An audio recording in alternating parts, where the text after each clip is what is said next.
Hi, this is my honest review of the soft top gazebo.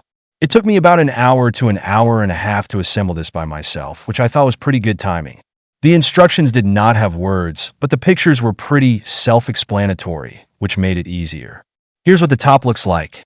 It comes with a mesh screen and a privacy screen. They attach with Velcro here, and both hook up to two separate rods that are right here. One thing to keep in mind if you do purchase this, when assembling it, make sure you're paying attention to where you're placing the rods so they're on the inside. I missed that step on one side, so one of the rods ended up on the outside. I'll flip it around later, but it works for now.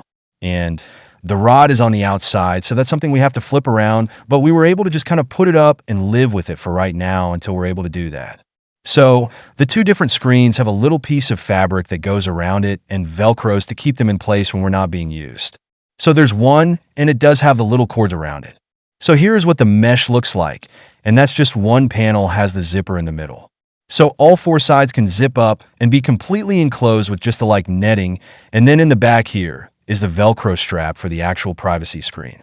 You can see it's pretty windy, so of course it's just going to blow away on us. But once again, all four sides do have this, so I tested this the other day. The sun shines in the back really bad, and it blocked the sun really well. Oh gosh, there you go. The wind opened it up. So that's what that would look like. Here we go. Let's open that. And again, all four sides would zip right here. So we're really impressed with this product. We had some pretty good rain the other day. Nothing came in because, as you can tell, there are kind of two layers right here to this awning. There's like a pop-up right there, I suppose. So no problems with rain coming in. So we were really impressed with that as well. It's a really decent size. You can see we've got a table in here, and there's plenty of room for other chairs if we just rearranged it. So I'm really impressed by this product. I definitely recommend it to anyone looking for a soft top awning.